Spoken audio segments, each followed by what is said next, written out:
Welcome to the Survivor to Thriver show with your happiness expert, Samia Bano.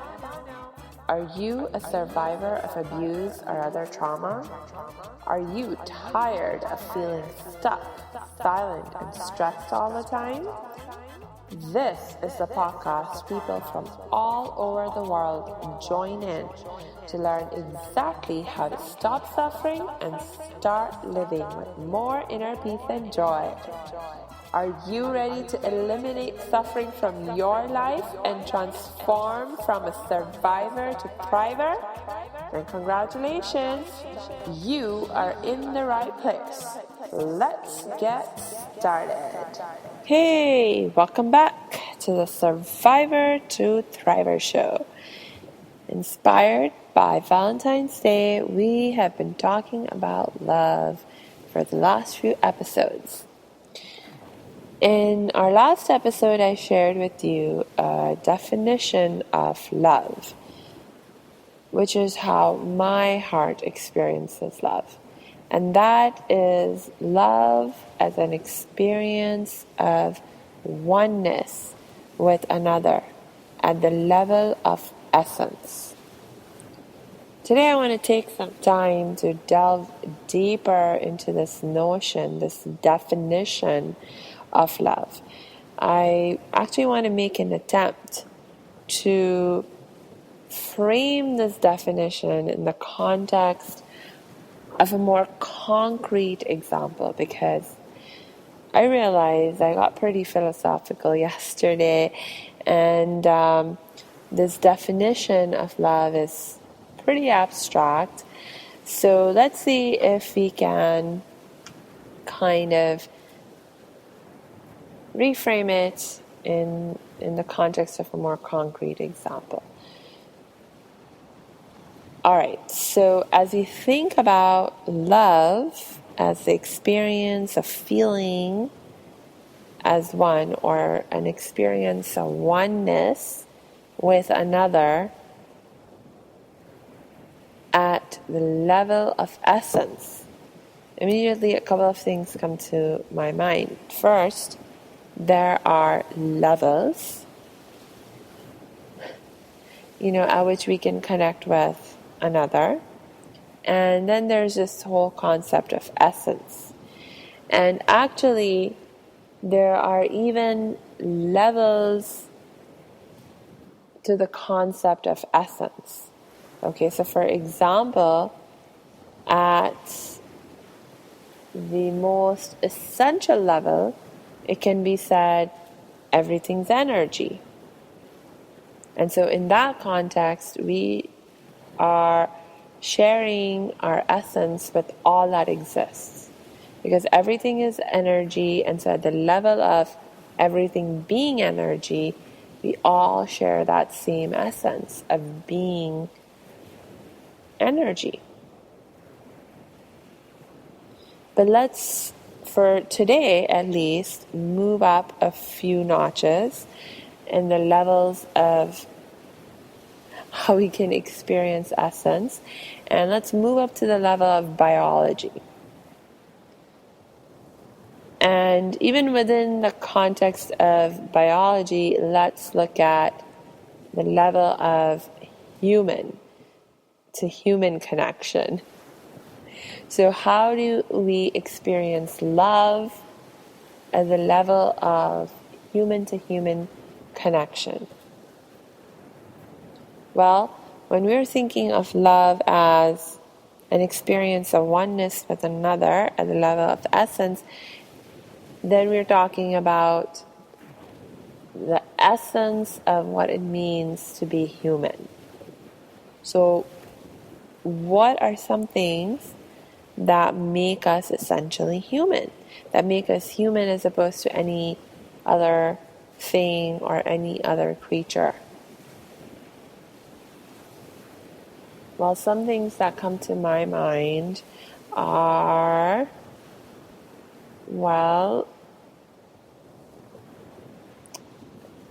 language, for example. It's a universal human capacity. Another universal human capacity is that of reasoning and judgment, to be able to evaluate and distinguish and make judgments about good and bad, right and wrong. This notion of having a conscience. As humans, we also share a basic human psychology. So within the context of our human psychology, we have universal human needs. For example, we all share a need to love and be loved. We all share a need to experience a sense of justice in the way that we are treated. We all have a need to experience a sense of achievement or meaning and purpose in our lives. And so on and so forth. And when we are able to connect with others at these levels of basic human capacities, basic human traits, and basic human psychology, that is really when we begin to connect at the level of essence. So let me, give you an example that's even more specific. So let's say, from my own personal life experience, I can share with you that I've moved around a lot. So, in fact, I've made a number of international moves. I started out my life in India, small town in India. Then we moved to the Middle East, where we were living in a small but still modern city, which, is by my standards, like technologically on the high-tech end of things. Then I moved to Pakistan. Then finally I ended up in America. And in each of these countries I experienced distinct cultures where people spoke different languages, ate different kinds of foods, wore different kinds of clothes, different associated with different religious and faith traditions, and all kinds of other little and big differences. And on the one hand, as long as we are focusing on all of our differences. So for example, started out life in India, and when I think of Indians, and now I'm in America and I think of Americans, if I focus on what's different between Americans and Indians, it's like, wow, we are so different. We're so different, Indians and Americans. But the moment that we begin to look deeper and we begin to focus on what are the commonalities, we find that actually we have a lot more in common. There's a lot more that we have in common than what we have that makes us different. So just let's take something like language. Most Americans only speak one language, which is English. As an Indian, it's a very normal thing for Indians to be bilingual, trilingual. And if you go to India, like when I was growing up in India, actually I was lucky enough that technically I was learning English in school, but actually my English was really, really bad, really, really weak. And I was one of the privileged few in my small town who was even able to go to an English medium school. So most of the people in my small town would not even be able to speak English or did not speak English. And so if you took an Indian from my small town and you took an American, they may not even share a language in common. And you may be like, oh, they're so different from each other. And how can these two people connect? Because they don't even share a language in common. But on the other hand, we can say, okay, let's if we look at this notion of connecting at the level of the essence, we say, okay, well, you know what, they may be speaking different languages, but they both share the capacity to communicate through language. So where is the common ground? Well, let's start, and we start to think creatively, and we think, you know what, we can actually communicate not just through our words, but we can actually communicate in many different ways. So for example, this Indian and this American could start to watch each other's body language and use gestures in order to understand what the other person is saying or feeling. They may use mediums like art, music, to express each other's feelings or express their feelings to each other. Right? And so, because, see, at the surface level, it's like, okay, we are different. We speak different languages. But the deeper we go towards essence, we are like, we are human. We both share the capacity for language, and we both share the capacity to express, to communicate in different ways, not just using words.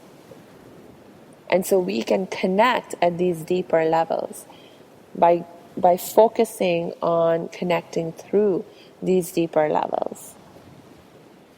And therefore, you see, we get closer to this experience of love as I define it, which is the sense of oneness with another. When two people are communicating with each other despite the barrier of not having a language in common, you can bet they're going to develop a sense of connection, a sense of oneness with each other. That goes more deeply than, let's say, two people who don't have to struggle at all to communicate, at least in terms of being able to speak the same language, but they take their ability to speak the same language for granted, and they do not make the effort to connect with each other with empathy, with compassion.